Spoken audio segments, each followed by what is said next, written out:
Friends, elderly people. Now, we need to understand what being elderly means. We cannot understand as long as we don't become elders ourselves, right? So there is only one method to empathize with them. That is the only method, and learn from them themselves what it means to be elderly. Okay. Now, the benefit from the elderly people is that they can give us confidence, like you're doing well, go forward, or you're doing well, but if you want to do better, I think this is how you can improve yourself. So they can suggest and we can consider them, and then we can go forward.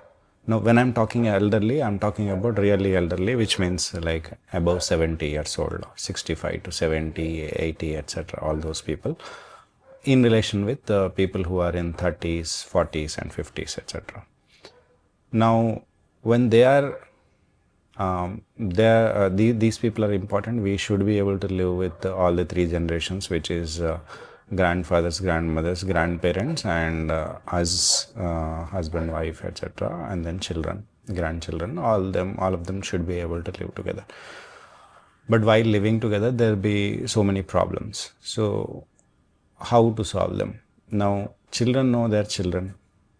The problem, I'll give you an example of problem, is that children know their children. So when we say that, see, you are a child, when we say to them that you are a child, when you grow up, you will be eligible to do these things and the other certain things which you cannot do it now, because you don't have enough data, enough experience, and enough maturity, and so many other things to understand what we are trying to do. It's not personally against you, but that is the stage of your life. You need to realize it, and the children would understand mostly, almost easily. They would understand. They might wish otherwise, but they still understand. Okay, this capability is there with children. Now you are anyway, we are of some age, 35, 40, 60, 35, 40, 50, etc. We have our own problems, etc. Anyway, we are right in many cases, we are wrong in many cases, etc. That still goes on. The topic here is different, so let us concentrate on again elderly people.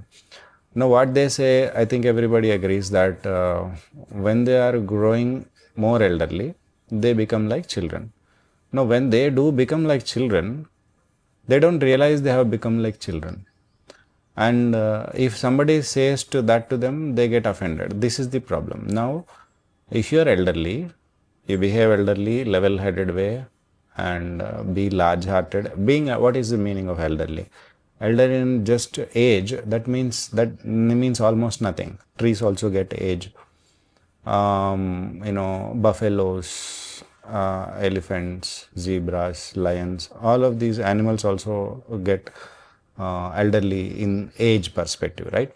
But when a human being is growing in age, that also should mean that that person is more large-hearted, wiser, and have experience, and there is something to contribute to the family in terms of direction, etc. Now, these are the advantages to the other people, and we need to be able to take advantage of that, and they need to be able to give advantage to the other people like that. That is how they contribute. But the problem is when they have their own problems, like they would be like, even if nobody touches them, there is so much pain in their body that they have to sometimes scream in the middle of the night, etc. They have to scream. It's a serious problem. That is old age. Old age by definition is not really something that we all can enjoy, just like, like childhood or youth, etc. But it is a fact, and it is an important phase of life wherein we understand how things end, how things are so temporary, and what is permanent, and we are forced to think what happens in the future after death, what happens if something happens. We are forced to think what happens in the future after death, what happens? If something happens after death, what has happened? What could I have done better? There is a lot of contemplation, scope for contemplation, etc. And we need to be prepared for old age, number one, and we need to enjoy the old age also. Enjoy means it's not always joyful, giggly enjoyment, not that kind of enjoyment. We need to go through it with courage. And for that, we need to prepare ourselves in the following way, in my opinion, that we realize that we are now elderly, we may be extra sensitive to many things because of our fears and bad experiences, apart from good experiences, and that may not be so appreciated by the younger people, that being fearful of this thing, that thing, etc. And our attitudes may be different from these people's attitudes. And in life, when the generations are changing, the aptitude or the approach with which we solve the problems would not be the same approach that the younger people would be solving their problems. So we need to start respecting our children, our grandchildren when they hit 18, 19, 20 years, and especially when they are in 30s, especially when they are already managing a family, a good position at office, and when they are parents themselves, etc. We need to be able to respect them. And if we have any differences, we want any discussion, we should do it in private, and with full courtesy and trusting, and with a good sense of learning, like, acha, I didn't know this. I may be not considering some factors that if you can add those factors to me, which I'm forgetting, because of which I'm forced to get into a negative conclusion. But I'm willing to know what other factors I'm missing, that if you tell me, then I will count them in, so that in my mind I will think that things are going well. Then the younger people will give you what pieces of the puzzle you are missing, and then you can solve your puzzles, because in the old age mostly you will be living in your mind, right? So this is how we need to do it. Now about adjustment. Now, if you have lived your life very well, in the sense, in physical terms, in material terms, etc. And also if you are used to, and then you have to keep that money that is needed for you to have your own setup, or like cook, or I mean, who will cook? I'm not saying you need to engage somebody, some cook or anything, but you need to understand who will cook, whether they are happily cooking or not. Who will cook for you? You cannot basically cook for yourself all the time, right? So that arrangement, that you need to take care of that factor, that you need to eat every day. So whether you will cook or who will cook, or whether you will engage some cook, and how long you can do it, we need to calculate all of that, and we need to settle. So this is one problem. Another problem, where exactly you will live, what is your living room, what is your arrangements, all of that, what are your entertainment ideas, how do you plan to entertain yourself and engage yourself, and what amount of involvement you will have with the immediate family, and with the family that is far away, etc. All of that must be clear in your mind, and preferably, and as much as is allowed, as is practical, you should be able to share it with your other family members also, then, so that everything is clear in everybody's minds, what your role is, etc. And people would be actually, in fact, happy. You would be surprised that people would be happy to accommodate elderly people when they are clear on what they want, and how much involvement they will have and they will not have, when they are clear, and how much the younger people, and on what subjects they can rely on you still. If you are able to make it clear to them, and they have the clarity, then they will plan their lives accordingly, and we will help them in some ways, smaller ways or bigger ways, etc. Maybe watching over some babies or babysitters, or so many things, being secured. See, one elderly lady was asked in a function, I was there. She was sitting most of the time. She's an elderly lady, mandapam and blessing them, etc. All of that.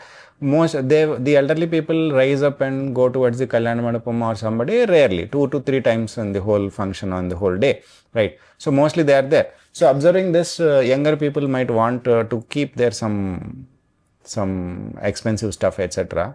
They want security for that. So they might give you a basket or so and then request you to watch over that while they just go and come back, maybe in 10 minutes, 15 minutes, etc. But this elderly person, I know that she got offended.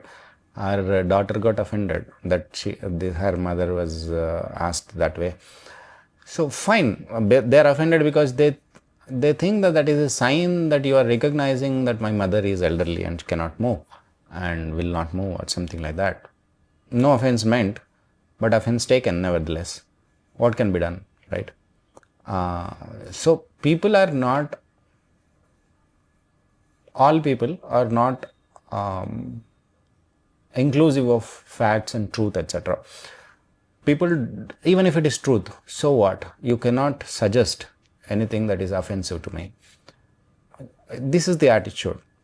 So, I mean, they have the right to that, for that, but it is not conducive of what they want. I mean, they want to be happy. They would be happy if they are accommodative of truth, right, and facts, whether if it is a fact. So it's a convenient, inconvenient. For example, I have bald head here, okay, and maybe behind also. So if somebody calls me bald headed, it is a fact, right? It may be inconvenient to me. In the beginning, it may look bad, it may sound bad to me, but I should go in the mirror and then check whether I have this bald head or not.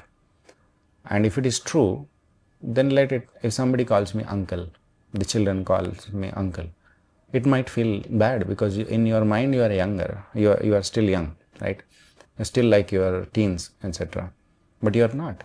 So when they are calling uncle, you can go and look at yourself in the mirror. On what basis are they calling you uncle or auntie?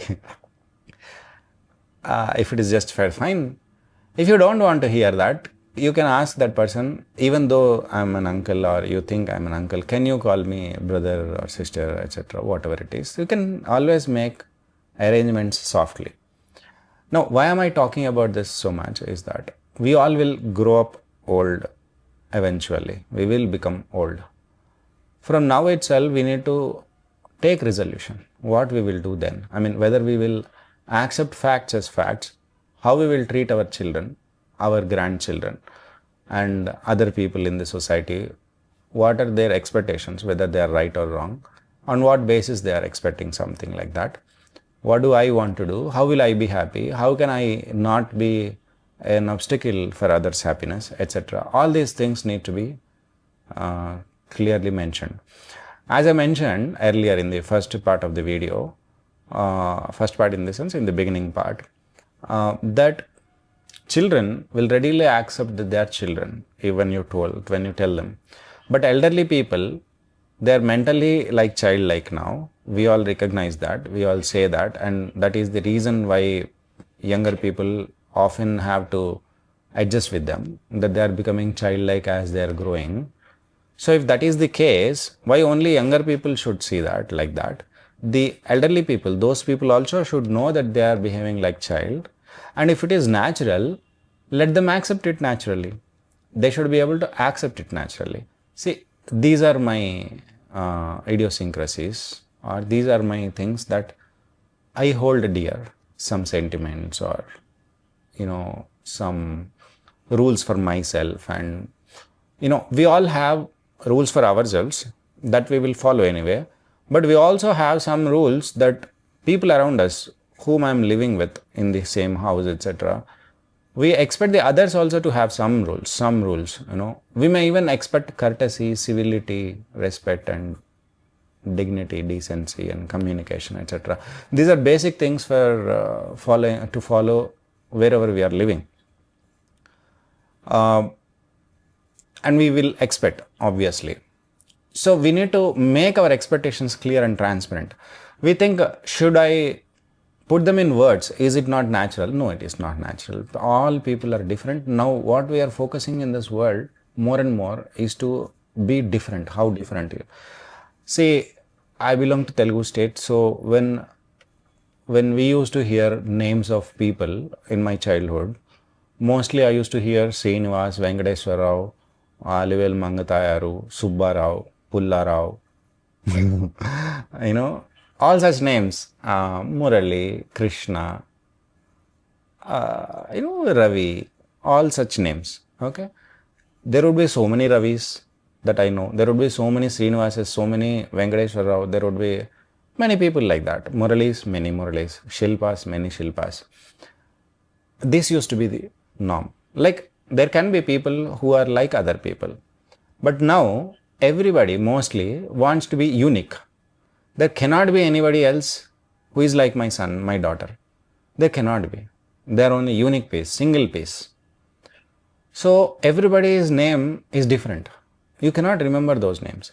And these different names are, no recycling. You will have such an original name that in history nobody has used that name. Now whether that name has any meaning or not, etc. is also not seen. Whether it sounds, whether it rings well or not, etc. that itself is being seen. Now that is the kind of expectation with which we are bringing up our children. Therefore, when they are growing up, they don't want to listen to grandfathers or grandmothers, etc., who want them to be like them or be like people who they know earlier. Therefore, what I am trying to say is, we need to understand that we need to give space for all these things. And now that we are elderly, we are like 70s, in 65 plus 70, 80, etc., 90. We need to withdraw from this world. Our duty is to contemplate what is next. And if there is no next, then how will I let me think about the olden days, enjoy, let me have my own entertainment philosophy, let me have my own philosophy where I vibe with other old people. So I will go there and talk, etc. Be aram se. I will request people, younger people to help, and younger people are always helping. Even today they are willing to help. Only when you create nuisance and nonsense in their lives, you don't add anything, but you always stop them from doing. You bring down their confidence levels, and when you put obstacles in their paths, they will be and you transfer your fears to them. They will be forced to part with you, to ignore you, and to leave you for yourself, essentially.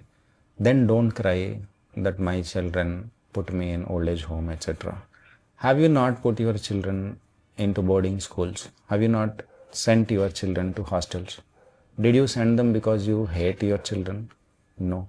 You sent them for their own good. That is what you are saying, quote unquote, for their own good. So if for your own good and for their good as well, if they send you to old age home, why do you take offense? Right. So I appreciate some old people. I have heard an old man say that I'm okay to go and join in old age home because I find many people of the same age like me there. I can talk with them, I can relate with them. But here, when I'm around younger people, I cannot relate with them. They cannot relate with me. They don't know what I'm talking about. When I say back pain or, pain in the stomach or indigestion, etc., whatever, my age people will understand that. The younger people, they don't have experience. They don't understand. Right? So the whole environment, mental environment is different in old age homes. Everything is built for them in the old age homes. There is peace, there is no hurry, nobody is hurrying, everything is leisurely. And they get food on time, they get any help on time, any emergency, immediately ambulance takes you there. And you will always, you can have it in local, wherein your younger people can come and see you. You can go to them, visit them, and then spend as much time you want with your children, etc. And then come back and then be at your own place, etc. Or you can form your own room, wherein everything is according to you in that particular room in the house itself. And then people understand that this is your room, your rules will apply. When you go to their rooms, their rules apply. When you are in a common area, common things will apply. So if you don't follow these things, if we don't mature in that way, even though our bodies become older, then the problems come. If people cannot tell you that you are old now, you are not welcoming this truth, then you are worse than child, right? The child is welcoming the truth that they are children. When you tell them, the children, that they are children, so they cannot do this, they are welcoming. They are willing to wait patiently. When you are elderly now, if people come and tell you that you are elderly, so you please take care of these other things that you can actually take care of, leave the other things that we can take care of to us. You should be able to listen to them and take it not as an offense, but as a convenience for everybody's welfare. Everybody's lives would be better that way. So I'm saying facts are facts. Facts do not care about your feelings. So if you are old, you are old. If you are a child, you are a child.